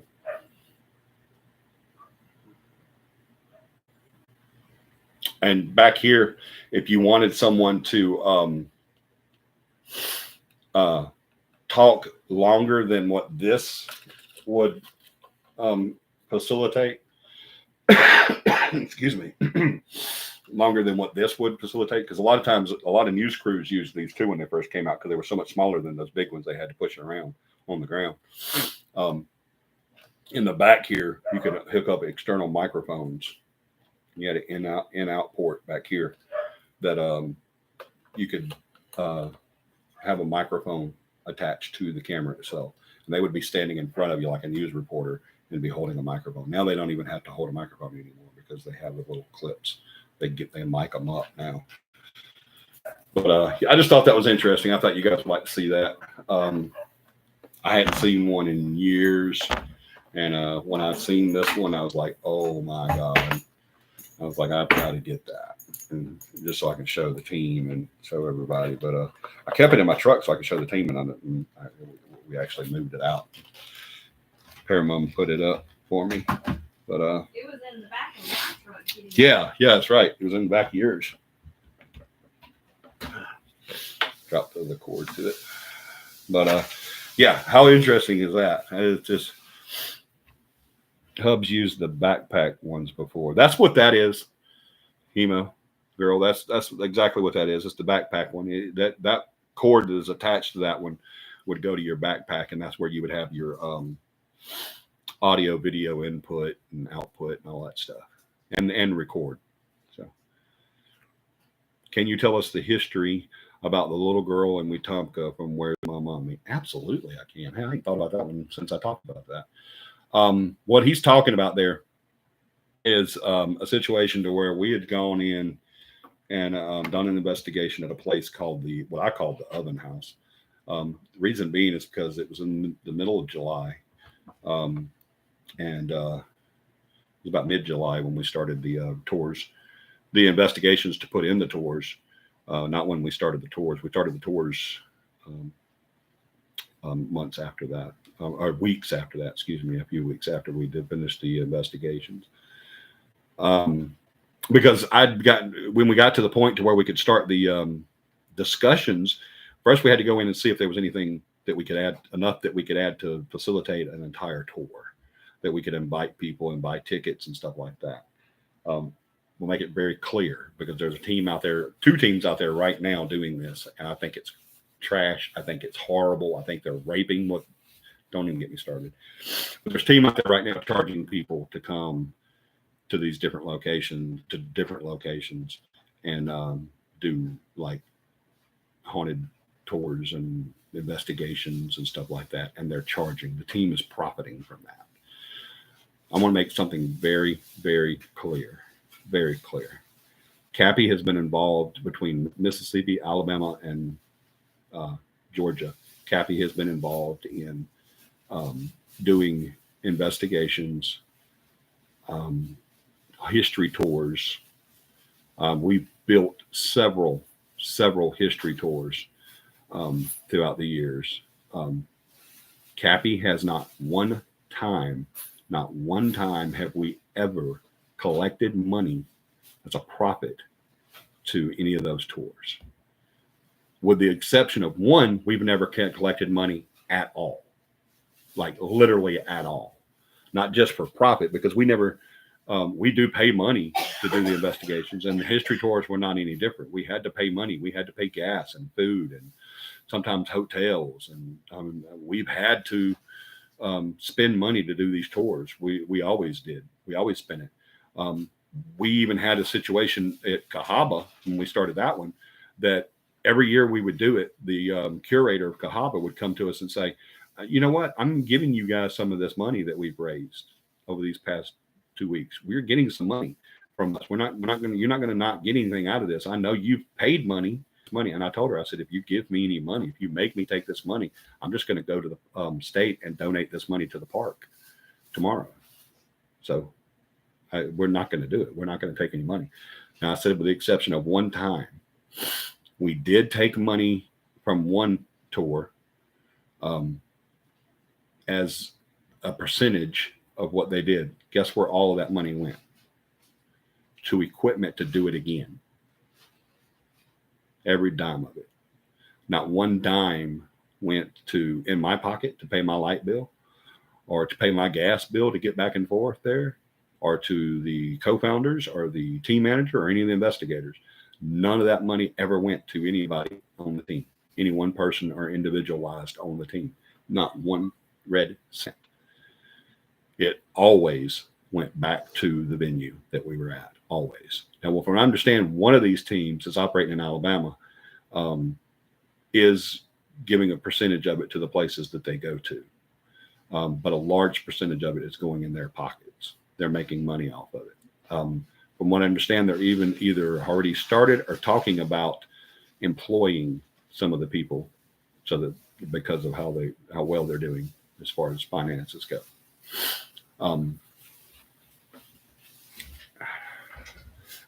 You guys know me. I'm gonna get to your question, John. I'm sorry. I just got I stumbled on a soapbox and I just decided to step on it.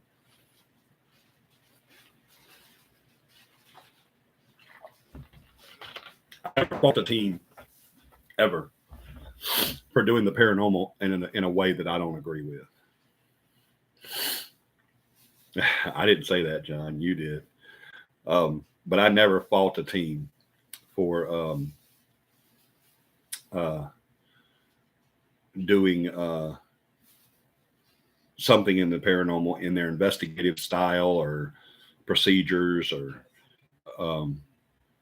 the way they do their stuff or do their investigations, or the way they do this or that. I've never once faulted them because I disagreed with that. All right. I'm not so arrogant and asshole-ish. Not John, who just called me an asshole a few minutes ago, says I'm the Duke of assholes.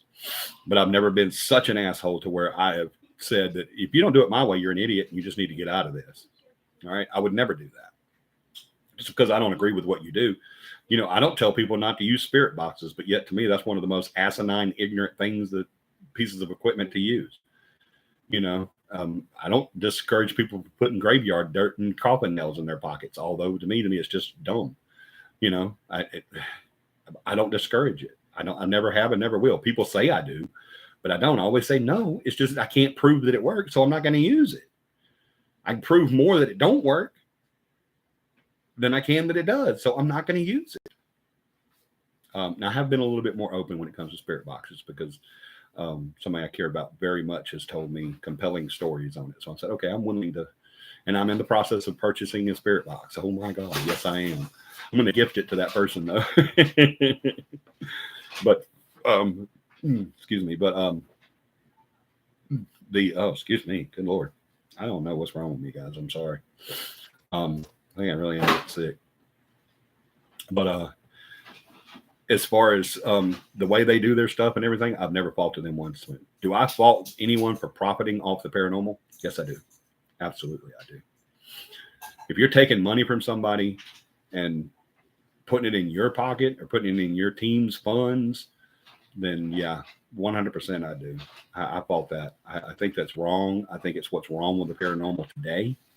I think it's a sore spot on the paranormal, the research field. Always on YouTube.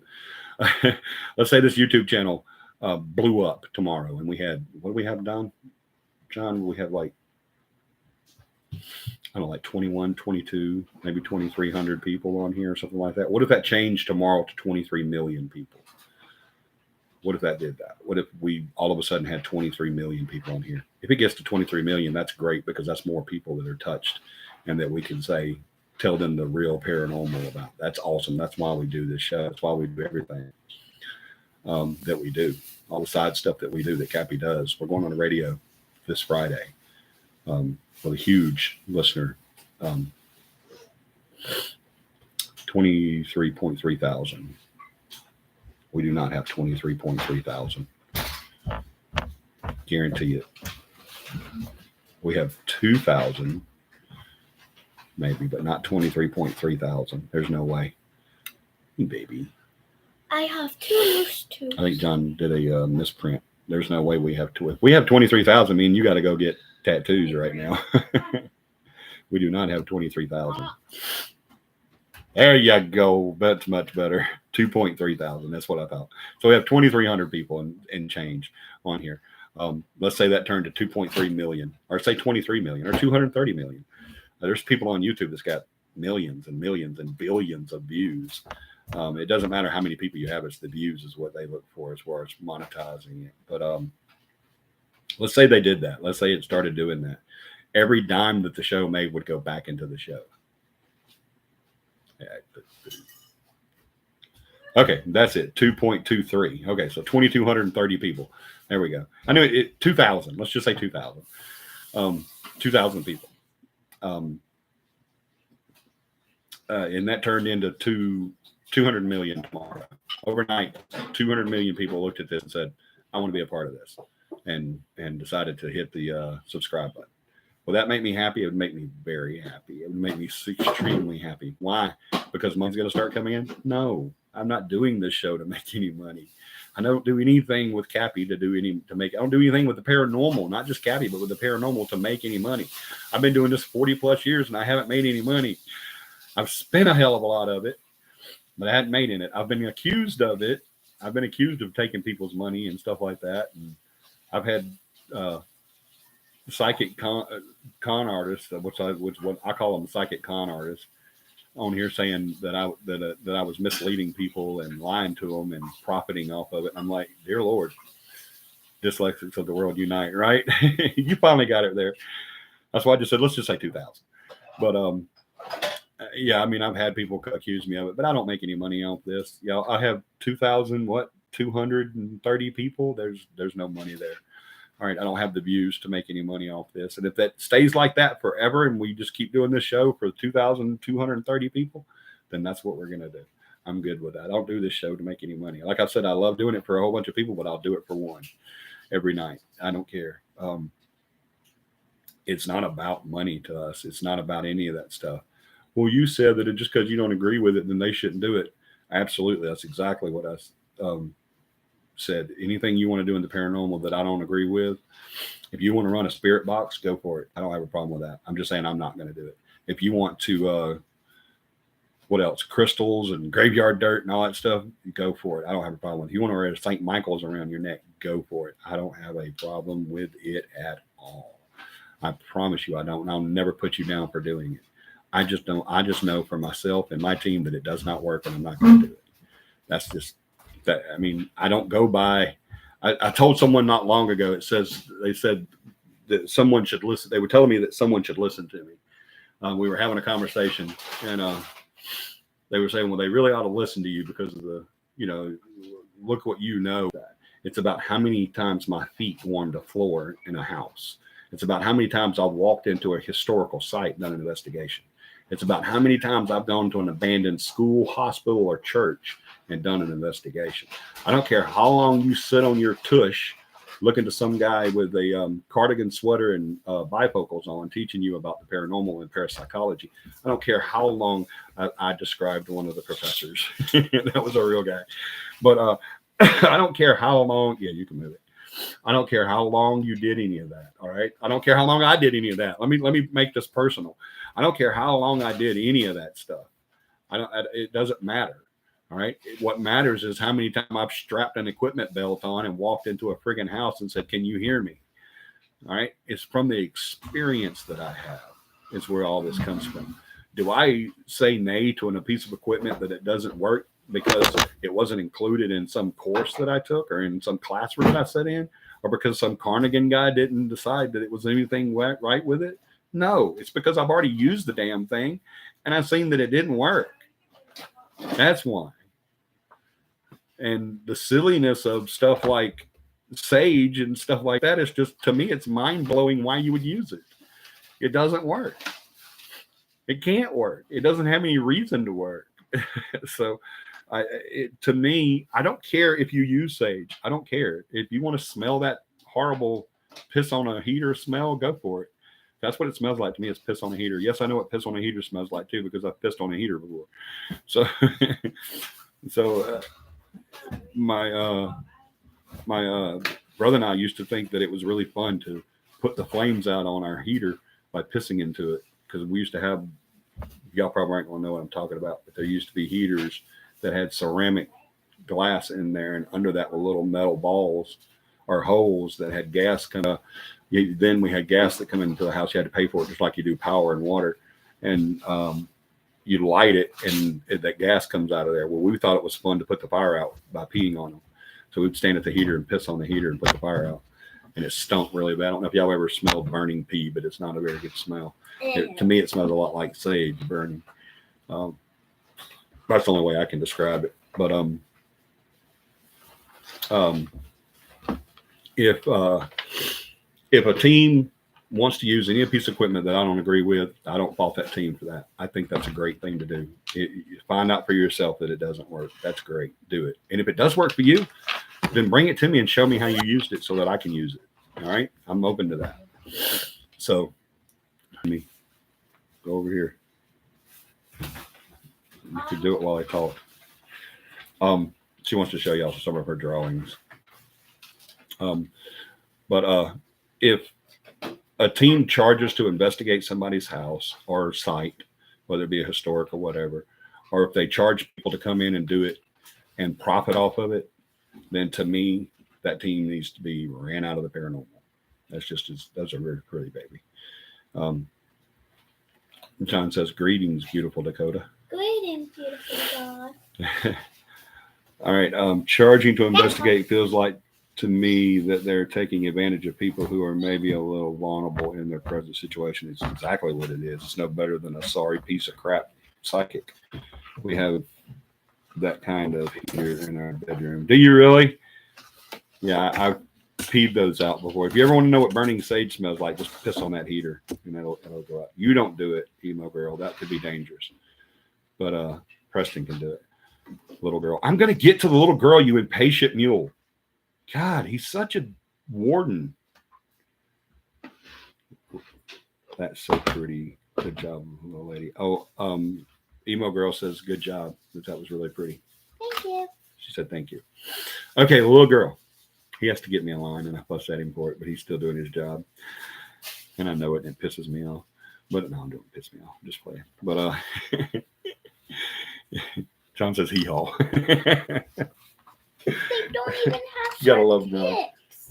Huh? All of them don't even. What was I saying? Oh yeah, the little girl. What he's referring to there is the heat room.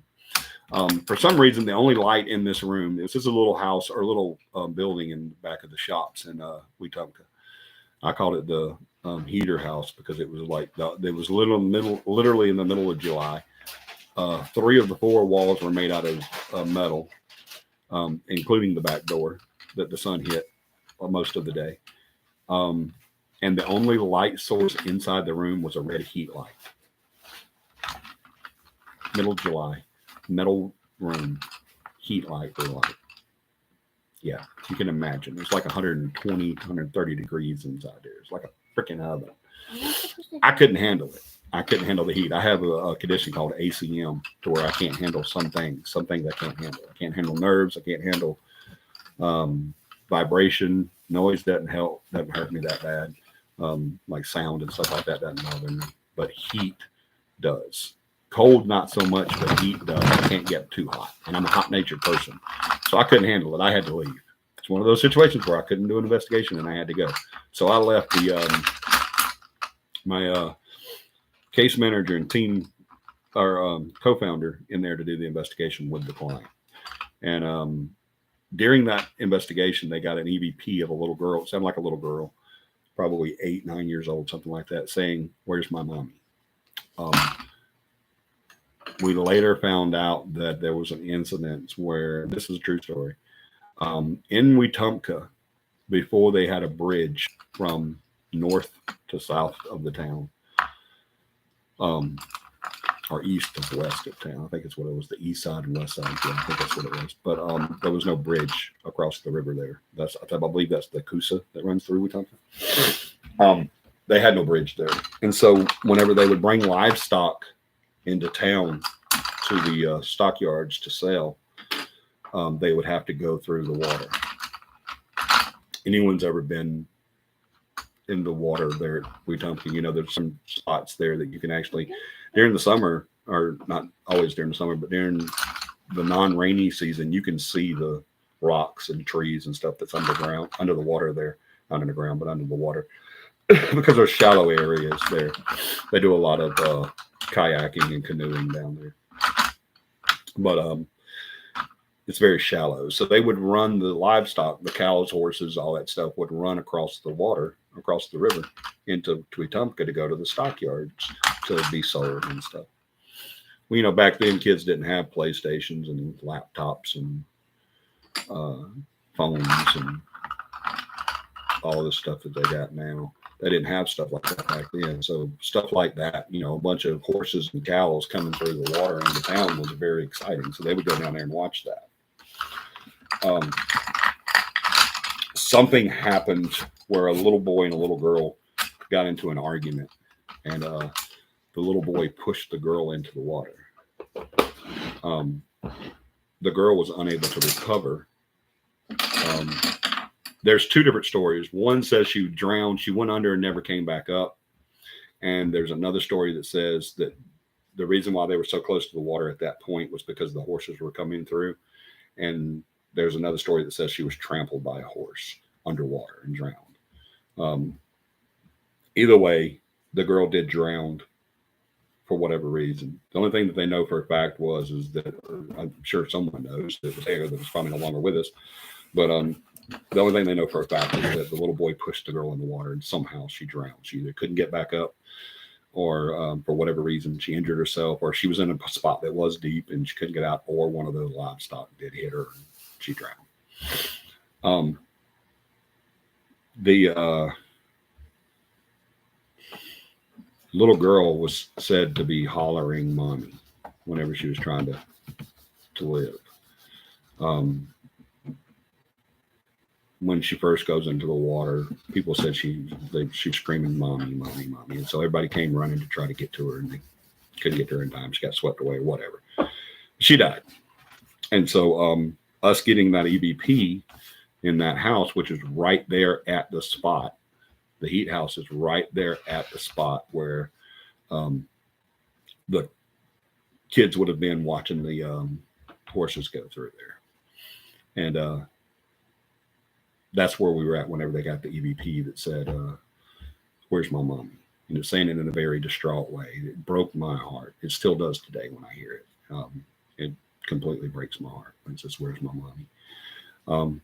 But yeah, that's what he was talking about. All right, if there's not any more questions, if there is, pop one up before I stop talking and I will answer it. But if not, then we are going to go ahead and call it. We're almost 2 hours in. Great show. Thank you guys for being here. I think we got up to 9 people, I think is what the most I've seen tonight. Most of our views come after the show's live, but that was a good number tonight. I really like that. Thank you guys for being here. We will be back on next Sunday. I wasn't on last Sunday. I never gave that reason and I did, but it was before everybody got on. But I wasn't on last Sunday. If you remember, we don't do a show on the weekends that we have CAPI camp. That's usually because I'm whooped Sunday because of the weekend and having so much fun and then packing up and coming home and that long drive, sometimes a very long drive and all that. It just drains me. So I don't do a show on the nights on the weekends, the Sundays that we have that we're coming back from CAPI camp. I don't do a live. All right. But we will start putting something in pretty soon. Sunday was rough. Yeah, it was. Sunday was rough. We were up late Saturday and yeah, it was. CAPI camp's not a very relaxing. We do a lot of work. We do a lot of, but it's all fun though. It's all we have a lot of fun. It's that fun that you have when you're at the weekend, at the end of the weekend, and you're like, oh man, I got to go to work tomorrow. When it's Monday's tomorrow, and I got to go to work, and you're just like whipped, and you don't want to do anything, but it's good. It's a good whip. It's because you partied all weekend without the booze. But we do have a lot of fun at CAPI Camp. Y'all come check it out. February 3rd, 4th, and 5th at Southern Pillars. I'll have all that confirmation done tomorrow, and we'll make an announcement and all that stuff. But love you guys so much. Thank you for being here tonight. It was a great show tonight. I really enjoyed that. I like it when people ask questions and stuff. And we got a lot covered too. Next Sunday, we will be doing, what is that date? Let me look and see really fast. Next Sunday, we will be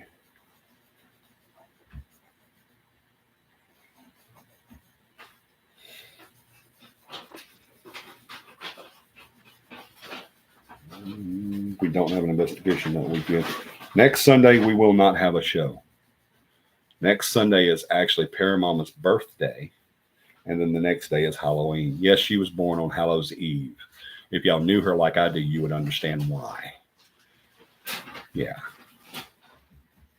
Very evil person. She can hear me, so I may not survive the night. So if y'all don't hear from me in the next few days, please call the cops and a demonologist. Okay. Love you guys so much. Thank you for being here. Emo Girl says, happy early birthday. I already announced that, John. You wasn't on, but I will say it one more time just before. You guys catch us next Friday on Talk 99.5 out of Birmingham. On your dial, it's Talk 99.5. We'll be on the Leland Live show from 4 to 6 p.m. Central. So y'all check us out. And again, don't just listen to Talk 99.5 when we're on. Listen to them all the time. You will not regret it. You get a lot of political information, a lot of news, and a lot of comedy. They do it in a fun manner. They really do. They are conservative, so know that, but you don't have to be conservative to listen. I promise you don't. You'll be listening. Awesome. We love you guys so much. Thank you for making it such a great show, as always. Like I said, I love it when I've got a lot of people on here, but I'd still do it for just one, too. We love you guys so much. Can't wait to see you next week. Or in 2 weeks. Sorry, no show next week. Paramama's birthday and Halloween is next weekend, so no show next week. But we will be on the following week. That following week is when we're going to start doing the lives. So we'll be working on that. All right. I want you guys to do me a huge favor sometime this week. I don't care if it's a friend, family member, or someone you meet on the street. Make at least one person smile this coming week, because that's exactly what we need the most of, is more smiles. We love you guys so much. I want you to have a paranormal weekend. We'll see you in 2 weeks. Good night.